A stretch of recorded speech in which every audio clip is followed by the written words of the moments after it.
Hey, welcome back, Faithful Politics listeners and watchers. If you're watching on our YouTube channel, I'm your political host, Will Wright, and your faithful host, Pastor Josh Bertram, is taking a much-needed vacation. But today we are very fortunate to have with us Phoebe Petrovic, who is a investigative reporter on a two-year fellowship with ProPublica's local reporting network. She previously covered disinformation and democracy at Wisconsin Watch and was a 2022-23 Law and Justice Journalism Project Fellow. Petrovic also reported, produced, and hosted Open and Shut, a podcast series co-published with the Wisconsin Public Radio, and which examined the power of prosecutors. But today we are speaking with Phoebe about a really, really interesting story that we were just talking about before we hit record that really kind of adds a whole other layer to this intermingling between faith and politics, and we're so excited to have her on. So welcome to the show, Phoebe. Thank you for having me. So I guess maybe before we kind of get into the weeds, like talk to us a little bit more about sort of, I guess, your journey as an investigative reporter. I'm always fascinated. Like I'm a big fan of folks that work in the media, especially that do kind of like investigative journalism. I feel like it's one of those like most underappreciated but most valuable jobs out there, kind of like being a teacher.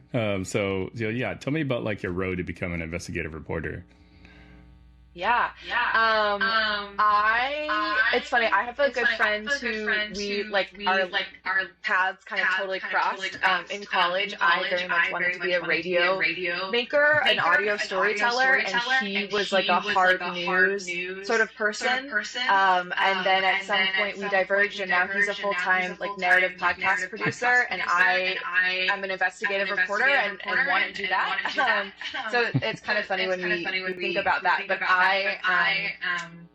I wanted to be an audio producer, a radio storyteller, but I also, I'm a big nerd who had a passion and knack for research and like meticulous organization, and lots of reading and synthesis. And so it just seems like that was sort of the realm in which I could apply my skills. And then it just seemed really fun. And I tend to have a brain that like really focuses on the details and thinks about things for a long time. And so it just is sort of what I fell into, and I think I'm really drawn to the kind of values of it. Like there's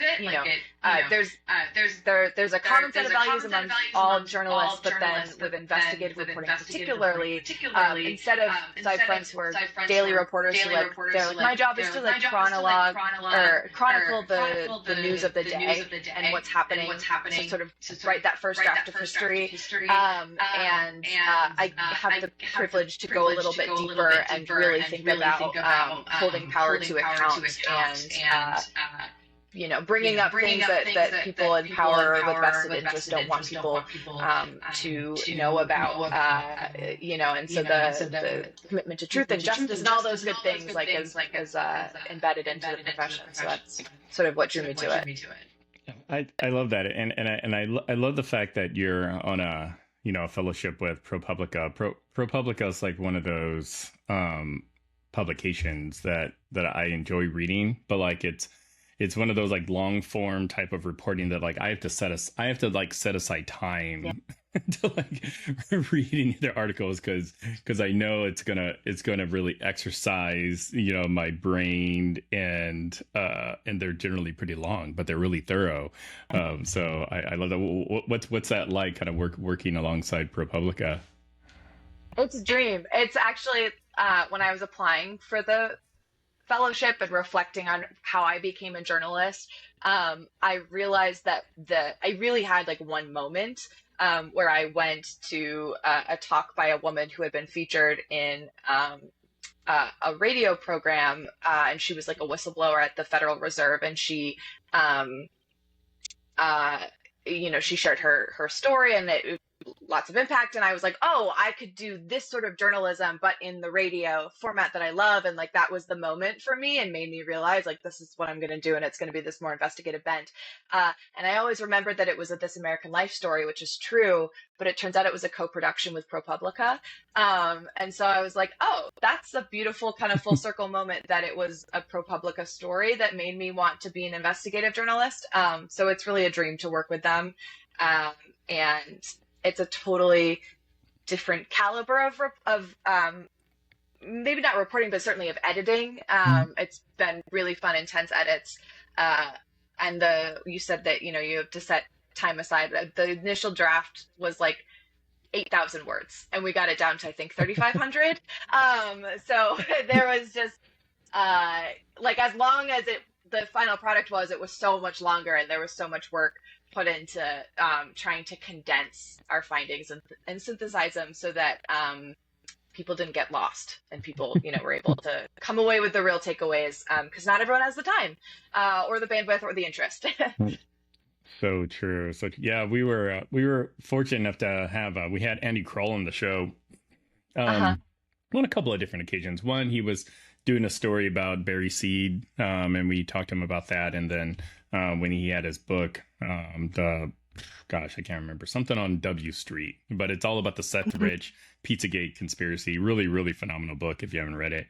It was just such a privilege and honor to have him on. But anyways, you recently just did a story regarding a pastor that is known, or maybe not isn't known, but is very, very influential in GOP Republican type circles. So maybe give us sort of the high level overview of like what the story was all about. Sure. So we told the story of Pastor Matthew Trewhella. He's known as Pastor Matt to his congregation, who in the 90s was one of the nation's most militant, considered extremist anti-abortion activists. He was known for calling for churches to form militias, for defending the murder of abortion providers as justifiable homicide.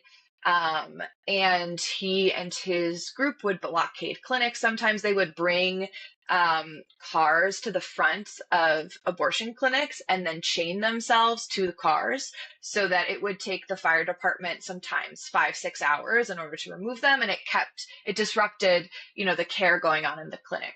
And he was sort of roundly, observed as this. The FBI would not confirm or deny this, but it was reported that he was investigated as part of a national anti-abortion violence conspiracy in 1994, sort of on a watch list. So this was his reputation in the 90s and early 2000s. Flash forward to 2013, he comes out with a book called The Doctrine of the Lesser Magistrates, which took this 16th century Protestant idea, Protestant resistance theory, and he recast it for modern day America, saying that this is appropriate to use today. And it came out sort of in the rise of the Tea Party, this moment before Trump and the MAGA movement, and it sort of exploded, particularly with the COVID-19 pandemic and people looking for ways to resist COVID measures. And so fast forward to today in 2024, he is steadily gaining influence on the right. He has found embrace in some mainstream GOP circles. We found him supported or cited by Republicans as local as school board and county commissioner, all the way up to former members of the Trump administration, and sort of all the levels in between. And what he's known for today, instead of his anti-abortion extremism, is going around the country saying, hey, there's this 16th century Protestant doctrine. It's biblical, it's historical, and it allows you, county commissioner, governor, state lawmaker, whomever, sheriff is a big one. It empowers you to defy or actively resist, if necessary, any law, policy, or court opinion that is deemed unjust or immoral under God's law. And so for him, it's all civil law is governmental law is superseded by God's law and a very particular type and interpretation of what God's law is. It's so wild. I mean, like what initially drew you to investigate Pastor Matt and explore kind of that relationship between his hermeneutics, theological doctrine, whatever you want to call it, and Republican politics? Yeah, I came at it in a totally different way, and this is one of the beautiful things about one being a local reporter and seeing stories develop over time, or seeing the same people kind of show up, and also an investigative reporter, because back in October of 2022 is when he first came onto my radar, because I was working on a story about the sort of anti-LGBTQ moral panic that was really starting to pick up around that time and has since sort of bloomed. And there was a dust up because Matt Walsh, who's a self-described Christo-fascist, came to UW-Madison. There were pro-LGBTQ people protesting Matt Walsh. There were other people who were protesting the protesters or in support of Matt Walsh. And Trewhella's church was among those who were in support of Walsh and speaking against LGBTQ people. And there was sort of an altercation that got national, international news. And people were kind of anticipating or kind of assuming that these counter-protesters who were anti-LGBTQ were also part of UW-Madison. The event was at UW-Madison because they were young people. And I was one of the only reporters who actually just went over across the green to go talk to them and be like, who are you? Where are you from? Oh, you're not from UW-Madison. Oh, many of you aren't in school. You're around college age, but you're married and you are street preachers and you come from this church. And then I started looking into the church. I had just read a book, The Power Worshippers by Catherine Stewart, where she talks a lot about Christian nationalism and dominionism. And I was able to hear in my conversations with some of these people, oh, they're talking about dominionism. They're dominionists. They want, they believe that their vision of God's kingdom and Christ's kingdom needs to be imposed on all aspects of society. I just did a couple Google searches and realized who Pastor Trewhella was and his background. Also noticed he wasn't at that event, but his son-in-law and evangelist at the church, Jason Storms, was there.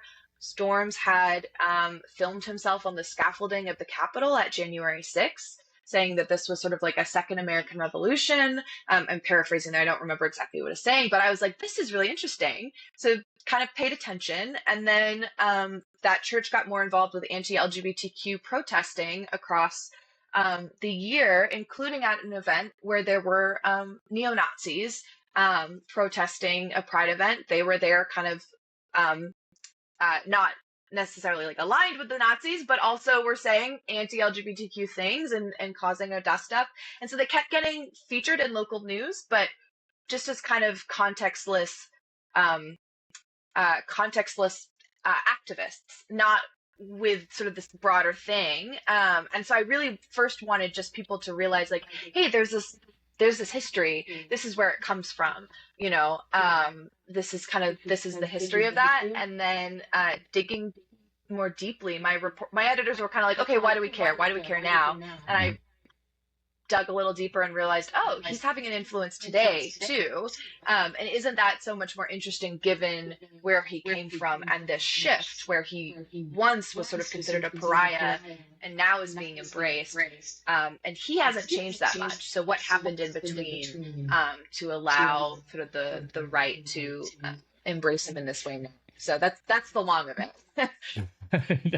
That's great. Yeah.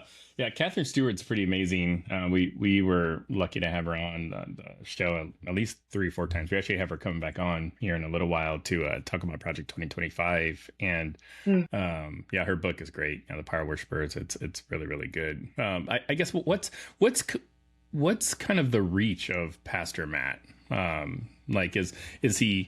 Is he from Wisconsin? And what, talk about his church a little bit, if you could. Sure.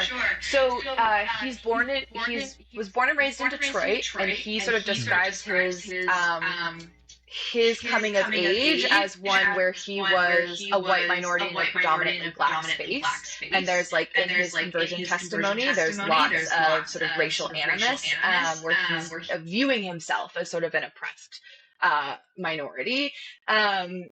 He then landed in, he had some legal trouble as a child or adolescence, landed in an evangelical rehab program at 17, which is when he had his conversion to Pentecostalism, evangelicalism. And I'm not sure what brought him to Wisconsin, but he graduated from Valley Forge Christian College, which is in I think Phoenixville, it's in Pennsylvania. And then he and his wife, who was also from Detroit, landed in the Milwaukee area and founded a church. And so the church is Mercy Seat Christian Church, founded in 1990. And it's a non-denominational church, but Protestant and clearly Reformed in its persuasions. And what's interesting, he's got this evangelical background, evangelical Assemblies of God college and the evangelical rehab program. The church, super interesting to look at the church on the Wayback Machine, the Internet Archive, because it shows what their commitments were even back, in the 90s. And there were the books that they sold. I had this in the story. I think we cut it, but I loved this. The books that were sold at the church back when were a book on like saving seeds and kind of prepping, the Second Amendment and forming militias, Christian courtship. There was a sovereign citizen inspired like health manual. There was a novel by a tax protester and neo-Confederate activist, like sort of, and then there was something by the Weavers who at the Ruby Ridge standoff. And so that kind of, to me, really captured what their commitments were, because Pastor Trewhella will say, if you want to understand what we believe, just like read the catechism on the website. We don't fit into a theological box. But they were, linking to Reformed groups. And a lot of it was Second Amendment rights. And so the Second Amendment and sort of militias and whatnot was like built into the fabric of the church. So Milwaukee area since the 90s, but you asked about his reach. Now it's national and in fact international. So I found newspaper articles where he was being quoted and kind of described as this anti-abortion extremist in Canada in the 90s and 2000s. And then last year certainly, he was in Northern Ireland sharing his doctrine, the Lesser Magistrates, for several days. And we have seen him sort of travel across the country, speaking about his doctrine. A lot of it in the Midwest, but then we saw people, quoting him in Florida, in Tennessee, in Indiana, kind of all over the place. But I will say one thing I should add is that when I first was talking to, I found some researchers, including one, Frederick Clarkson, who had been studying him since the 90s. And one of the things he said, the first thing that Clarkson said to me was that Wisconsin is home to one of the most influential thought leaders on the far right post January 6th, like nationally. And he's here in Wisconsin's backyard, and very few people know about him. And so the influence of him is kind of, it's multi-layered and nuanced, but a lot of it is just this behind the scenes thought leader development, which is why a lot of people don't know of him or might have heard about the anti-abortion stuff, but don't realize that he's having an influence today in these other ways. I guess what's like his evolution of his prominence? I mean, being that he seems to be kind of like this, I don't know, this major player kind of behind the scenes, but with his rise, I mean, something had to have, I don't know, like led to people saying, hey, this is a guy that we like, and we want to listen to what he has to say. Yeah, so I think it's two major things. One is something that he did, and the other is just societal cultural. So the first is that he published a book, and the book, he did some serious research for the book. Like, he described to me in an interview going to the Library of Congress. And in his telling, the librarians of the Library of Congress were very interested in what he was doing, because everyone else was doing topics that everyone had heard of. This was something new. He also, for the book, commissioned the first ever full English translation of this 1550s Protestant text from the original Latin to English. Like, there was some real kind of scholarly work involved.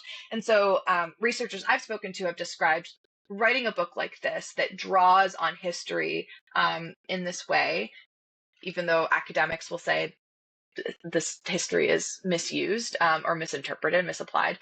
It's an act of credentialing, right? It takes you from this sort of fiery street preacher to now a learned man of influence and erudition who has a book that you're able to show, and it seems more. I've got the book right here, right? It seems more legitimate and persuasive, and it's something that you can sort of pass along to people and leave and whatnot, and build something off of. So that's the first thing. And the second thing is timing. As I said, it came out in 2013. This is the heyday of the Tea Party movement. In 2015, he goes to speak to the Montana state legislature for their election sermon in the rotunda of the Montana Capitol. And he's talking about his book, but what he's saying is like straight out of the Tea Party playbook, right? It's all of the same ideas about railing against the federal government, lower taxation. Americans are being stripped of their rights and individual liberties because of the excesses of federal government. And it just it keeps building with Trumpism and the MAGA movement and the sort of like freedom patriot movement.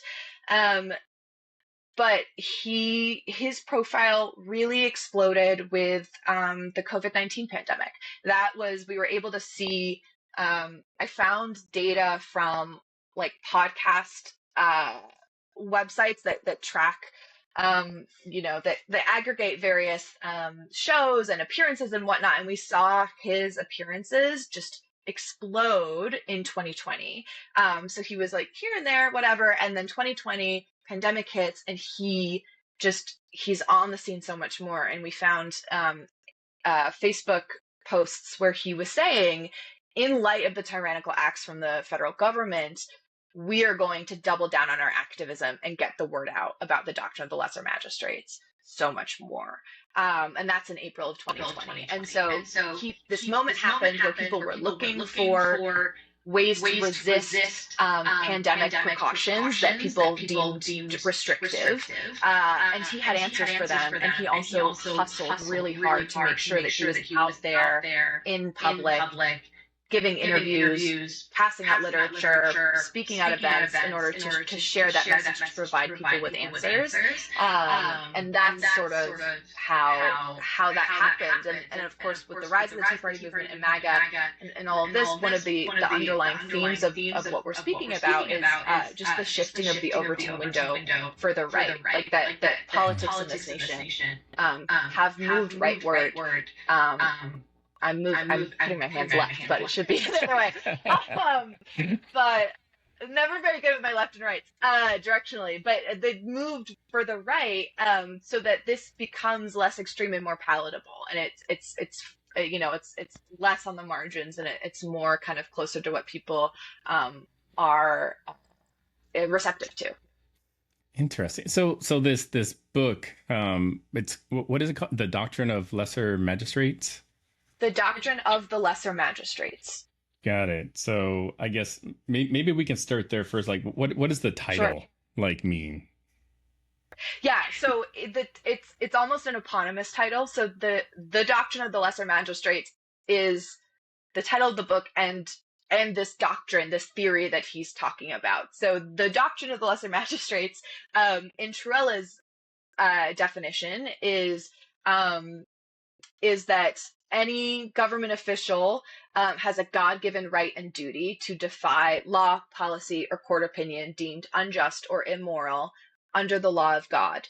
And this comes from a 16th century Protestant idea, in Trewhella's telling, first formalized in a 1550 document called the Magdeburg Confession, written by a bunch of German Lutheran pastors.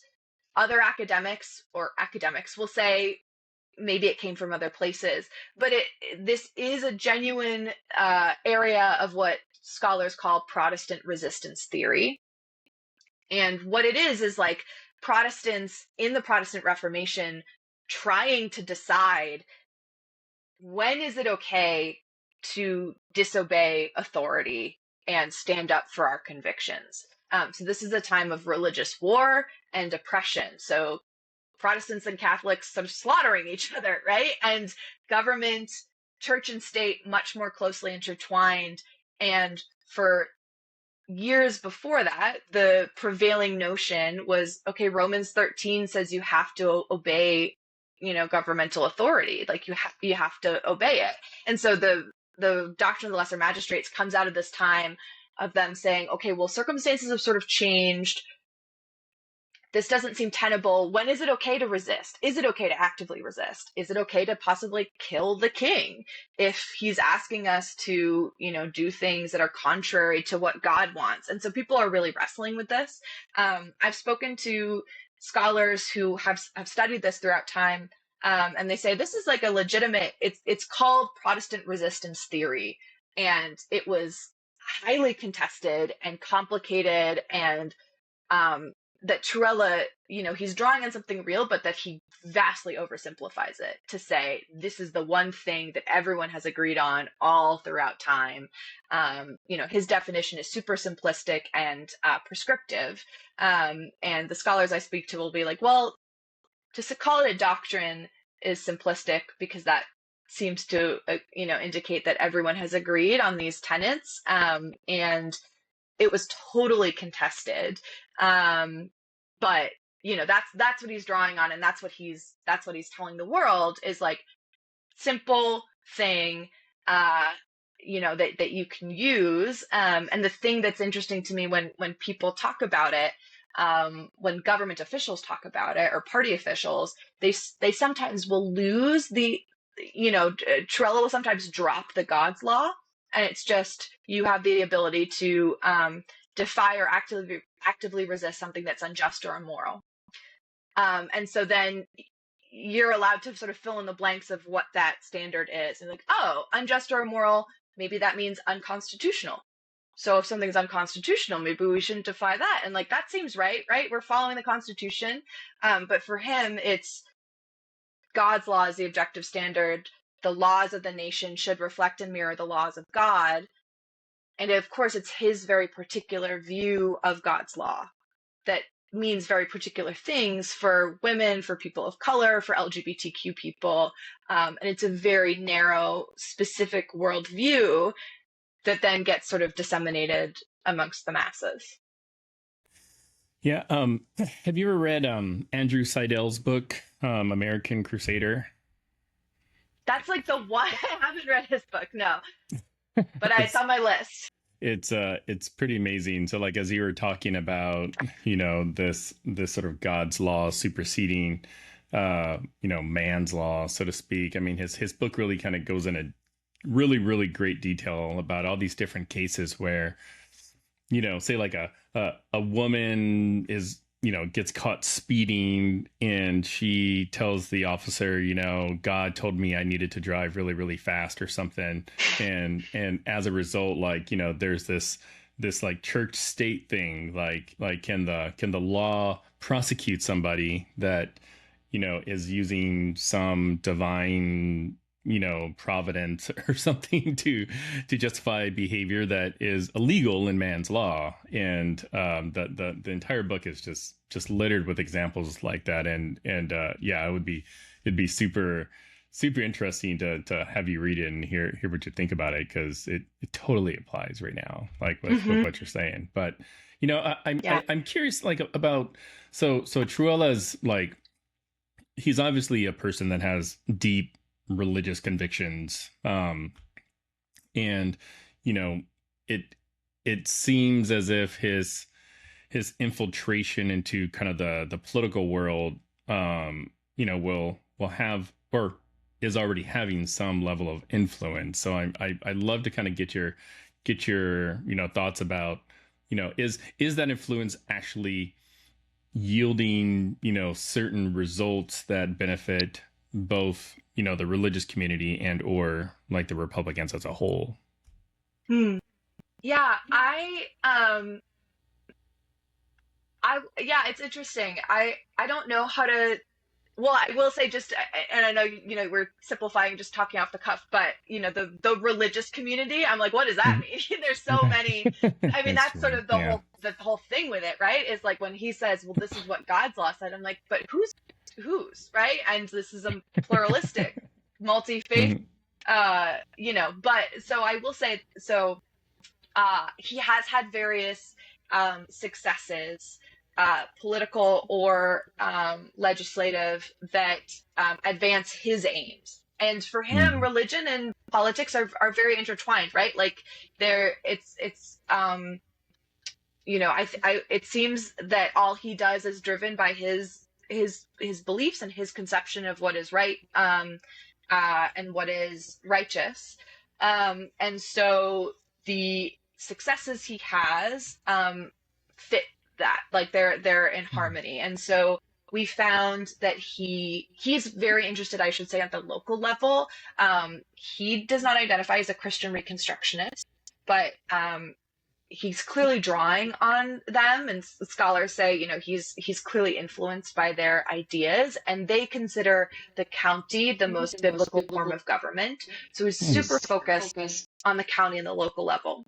And that's one of the main things that he talks about often when he's doing this, is that this is and that's in line with the doctrine of the lesser magistrates. It's the lower magistrates, the lower local officials, sort of checking the power, though not in a constitutional way, of those who are higher. So he has influenced Second Amendment sanctuaries across the country. We found at least 10 that use the term lesser magistrates. And the first one that we found that used that term was written by a Cherokee County Commissioner, Dr. Dan Eichenbaum, who describes himself as a crusader for freedom and a crusader for the Constitution.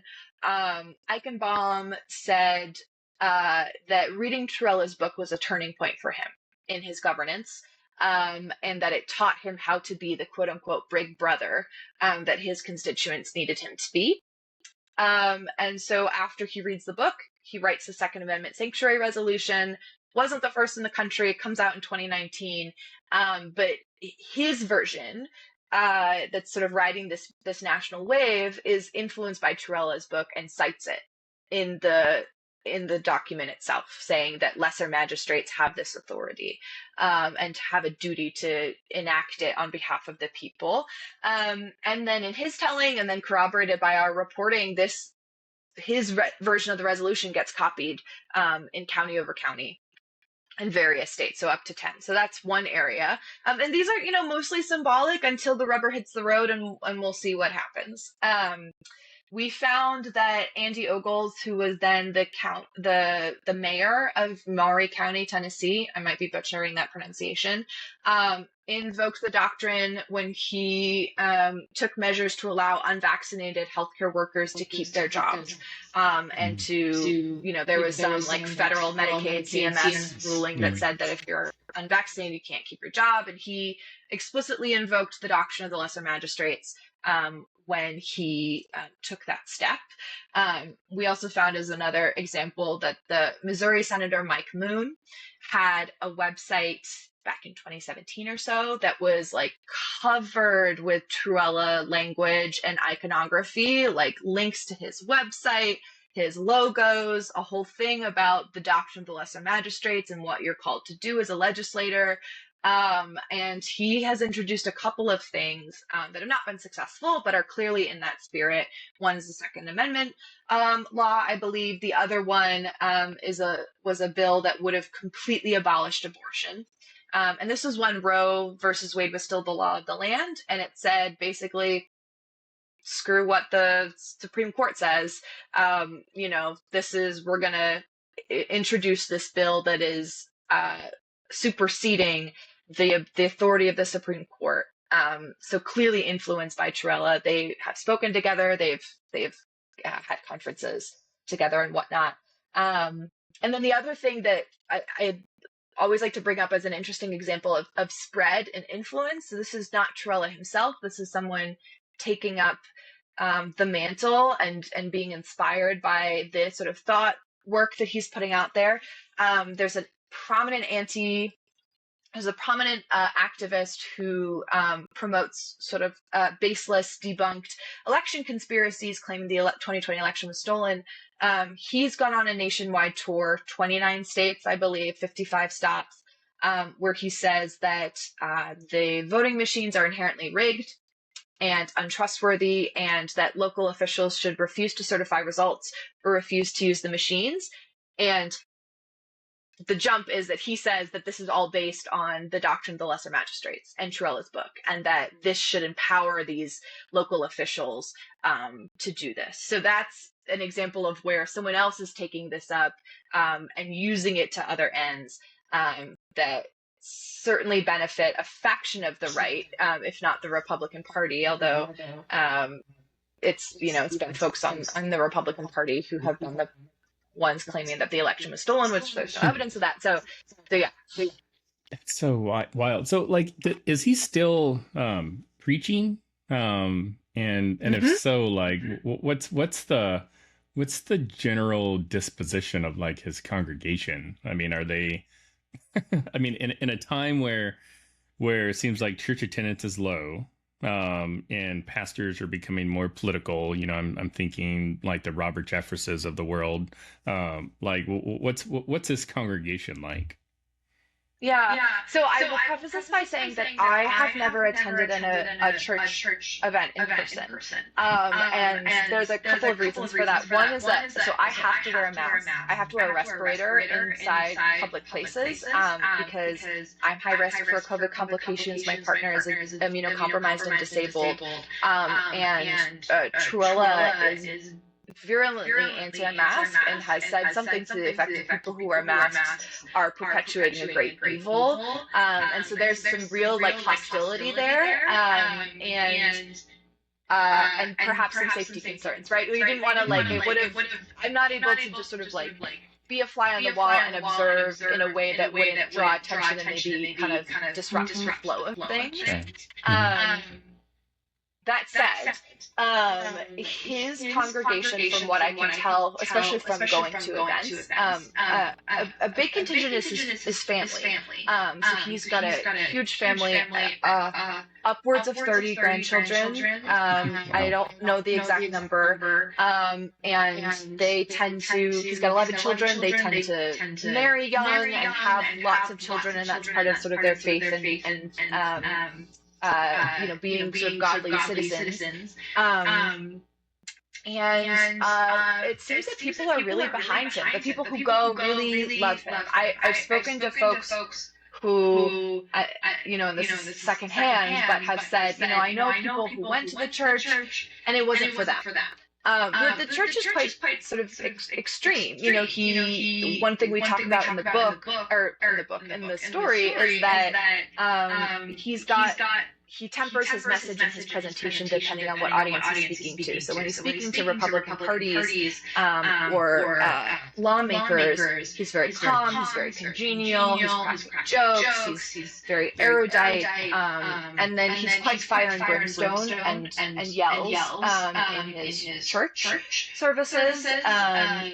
And has high expectations of his church membership. So there's one thing I'm thinking about in particular where he was just railing against other so-called Christians who are kind of dopes, who bring their children to government schools instead of homeschooling them, and that it's just ridiculous to think that you would have the ability to like witness, that your child would be able to witness to the other students. because by sending them to the school, you're perpetuating that, and instead, the godly thing to do is just to homeschool your children. And he was quite caustic when describing that. And so I can imagine that might be alienating, or he'll describe people who just want to go to church just on Sunday, and that's their time to worship, and then they kind of leave it at the church house door, and they kind of go about their life, and it's not as pious or virtuous as it should be. And so it seems as though he has quite high expectations for his congregation. We had a brief, everyone's been very polite when we've gone to kind of report on people or report on protests and whatnot. But I was with a colleague, a member of his church said, she loves it because it's biblical. Most churches are not. She asked if we were Christians. My colleague volunteered that she's Catholic. And this congregant immediately said, "Oh, well, I would consider that a false religion." Wow. Which was seems like a telling sort of response. Oh my gosh, I'm like just wrapping my head around all his kids and grandkids. I wonder how many catless, childless kids he has, or grandkids he has.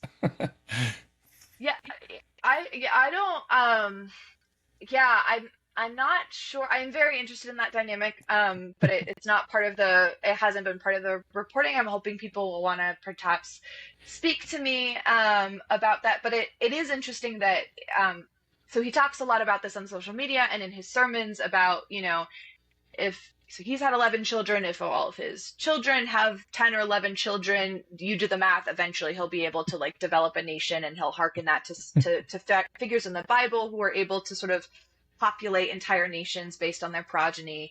And he has sermons where it very much indicates his vision of the family, which is patriarchal, which he happily accepts. And it also seems to be very, he'll describe, it's very centered around himself and his wife. And then, the families that his children have, ultimately they answer to the grandfather and grandmother, right? As opposed to breaking off into their own nuclear family. He'll give sermons about a son or a son-in-law or a daughter or daughter-in-law might be trying to challenge the authority of the ultimate father and mother, and how that's sinful, which is just interesting coming from a different culture and context, thinking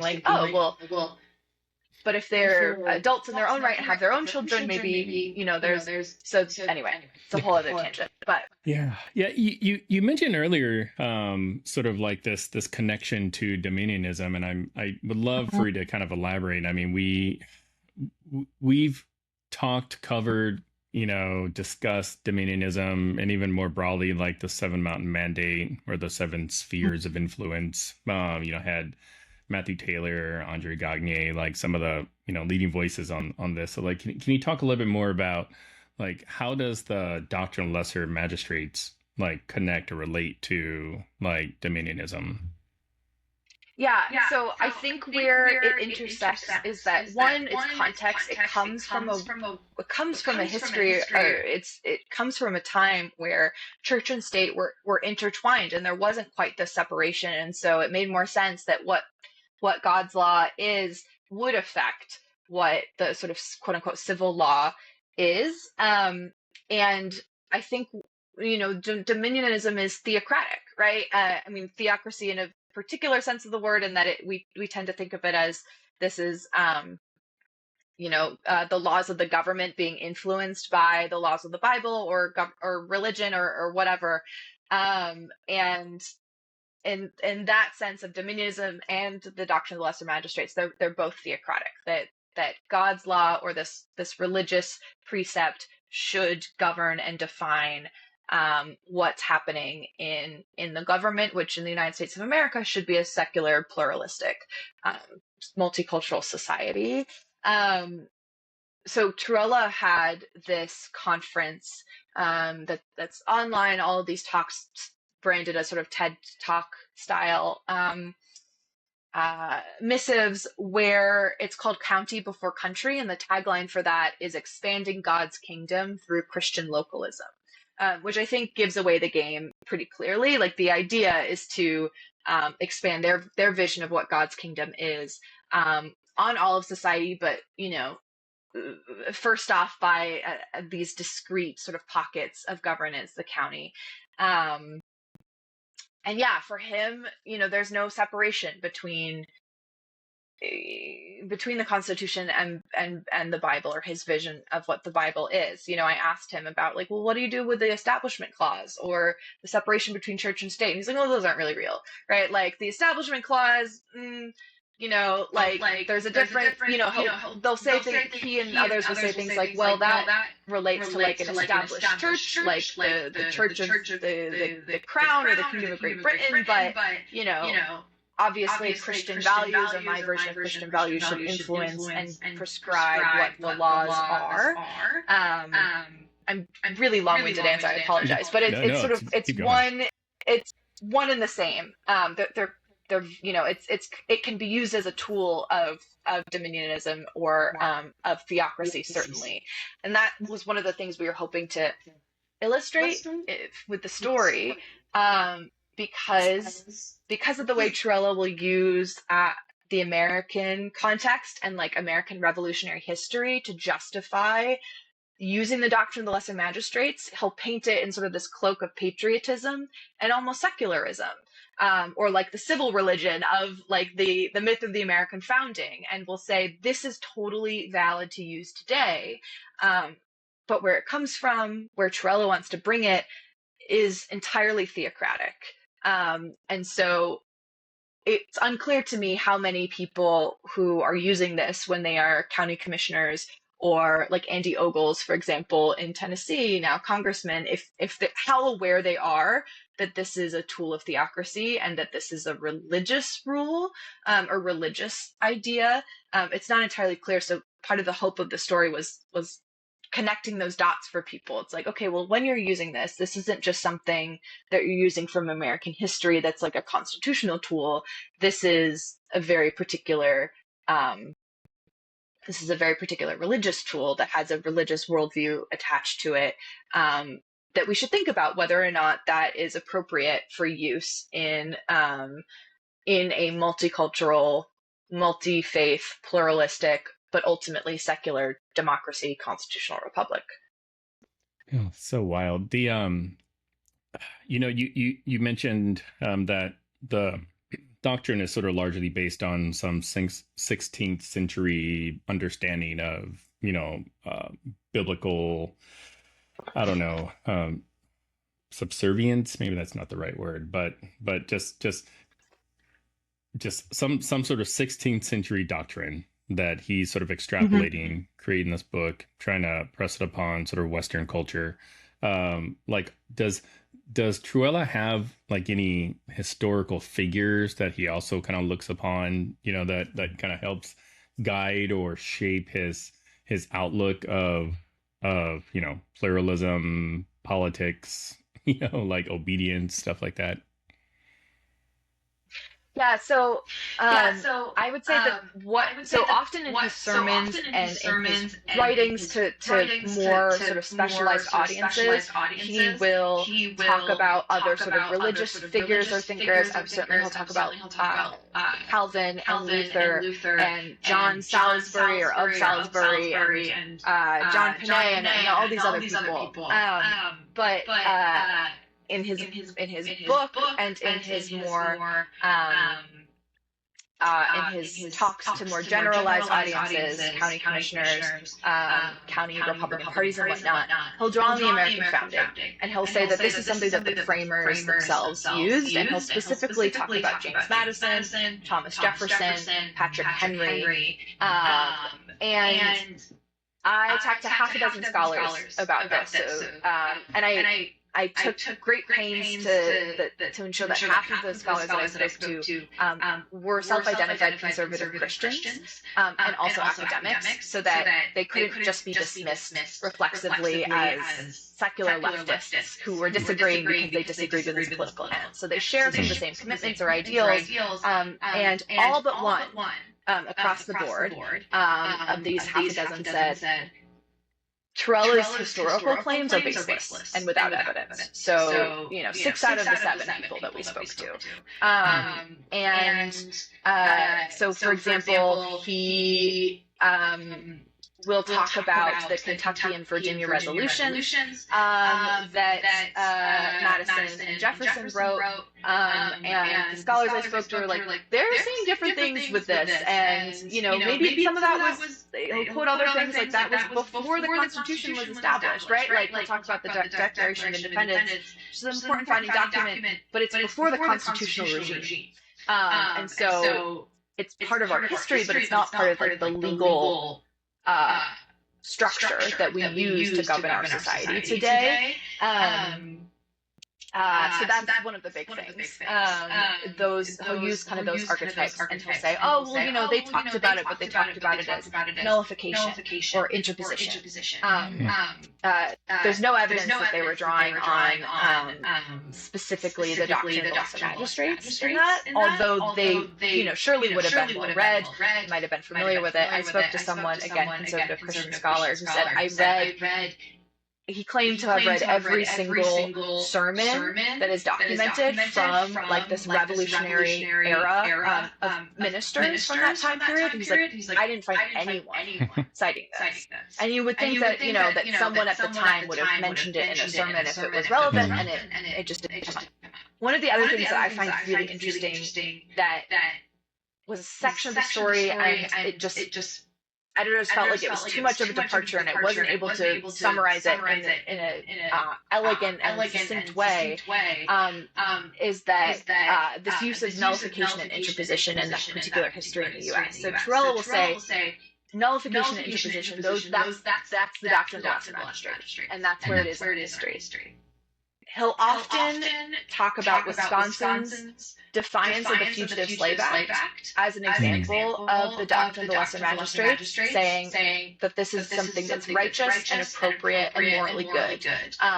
And it's an effective tool, right? Because most people are like, slavery was morally repugnant, and that's one of those times when it makes sense to to say kind of like, this is what the law says, but this is what's morally right. What's interesting, though, is that historically, nullification and interposition in the United States of America was far more often deployed in favor of slavery as a means of protecting that vile institution instead of challenging it. And that's kind of the real history of nullification and interposition in the United States in the antebellum period and onward is defending the institution of slavery, so morally repugnant.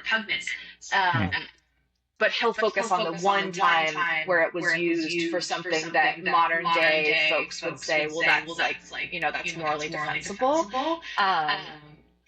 So it's a I don't know what it tells us about history, but it's an incredibly effective rhetorical strategy. Yeah, but I mean, also given kind of the influence of Trewhella's like ideology and his writing, like what or who have you found has either taken elements of his doctrine, promoted his book, like who of significance, especially as we kind of, really kind of get into the presidential election, like, who in sort of that upper echelon of politics is promoting this kind of stuff? So explicitly, retired Lieutenant General Michael Flynn, who was briefly former President Trump's national security advisor, also is a big QAnon conspiracy proponent. General Mike Flynn has called Trewhella's book a masterful blueprint, something that basically every patriot should read. He's promoted it several times.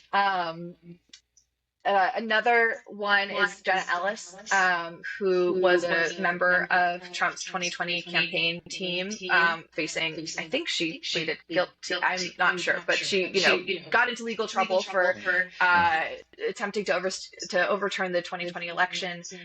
She cited it in a 2015 book, saying that this is a possible way to develop a moral constitution, in her version, the book Moral Constitution meant one that did not endorse or enshrine gay marriage. And another one that we found talking about this was William Wolf, who was a low-level Trump administration official. I think now with the SBC, he is a self-described, self-avowed Christian nationalist, and has cited it when the definition approvingly in a blog post that was kind of endorsing Governor Greg Abbott's border standoff when he was defying the federal government. And Wolf wrote that this was an example of Abbott working as sort of a godly lesser magistrate. So those are some of the big ones in the political sphere that we were able to identify. Some state lawmakers, and senators and things like our congressmen. I'm thinking of Ogles, but Michael Flynn is kind of the big one. And we also found that the that election activist or so-called election integrity activist who promotes conspiracy theories.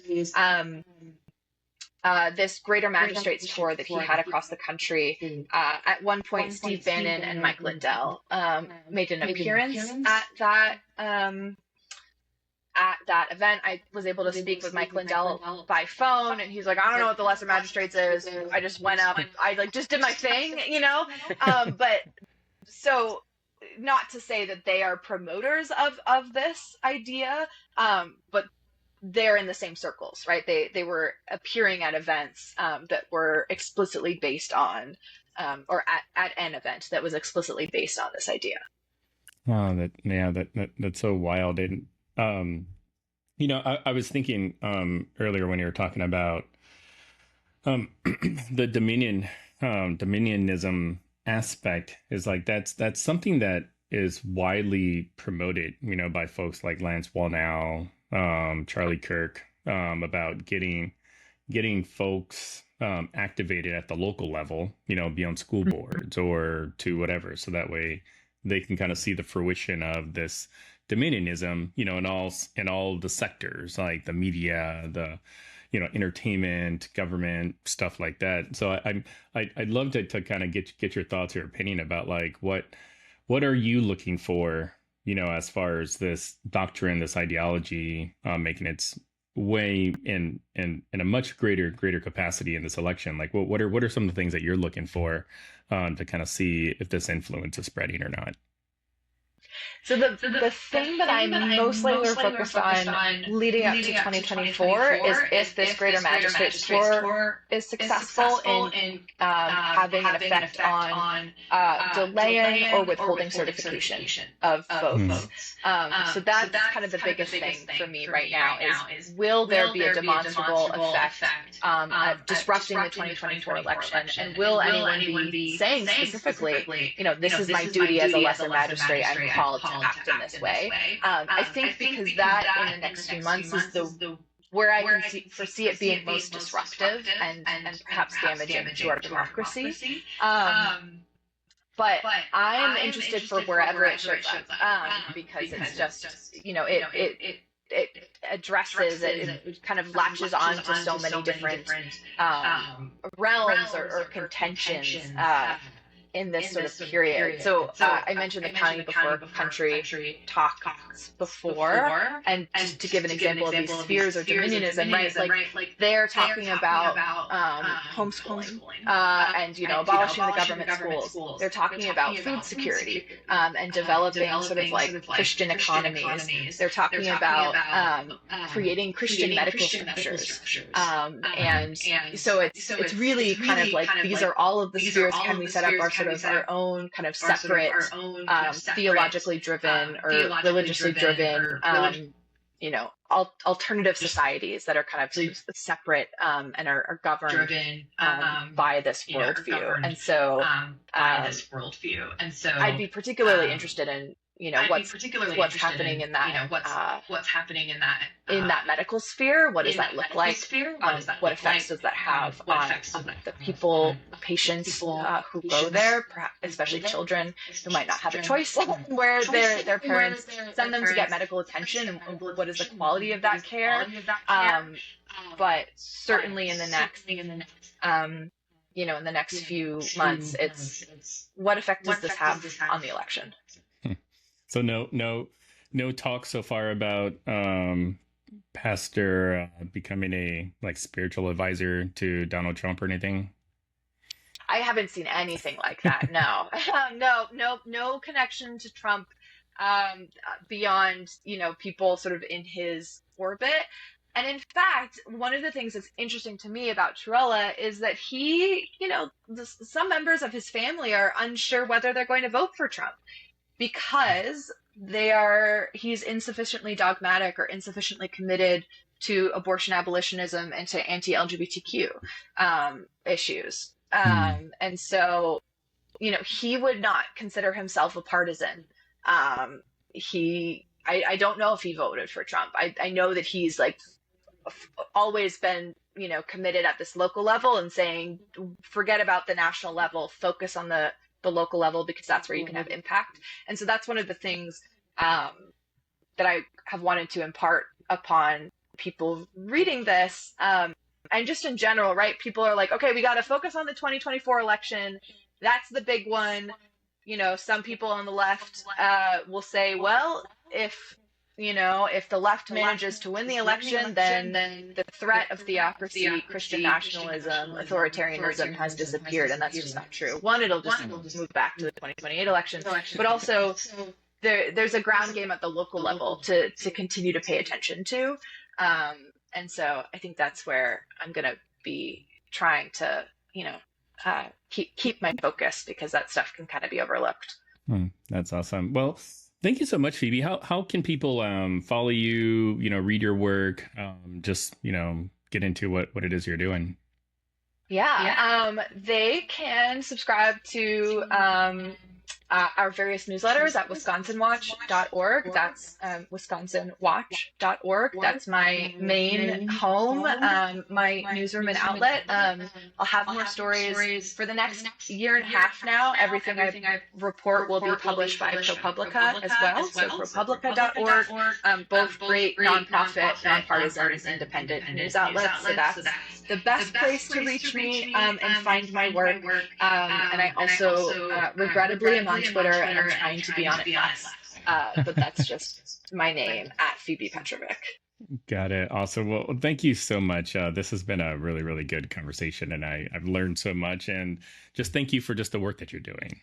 Like I said earlier, it's I'm sure being a journalist is a thankless profession, but there are people out there that are very pro journalists, and I'm one of them. So thank you so much. But thank you. It means a lot to hear that. I appreciate it. And to our listeners and watchers, thanks for stopping by. And again, keep your conversations not right or left, but up. And we'll see you next time. Take care.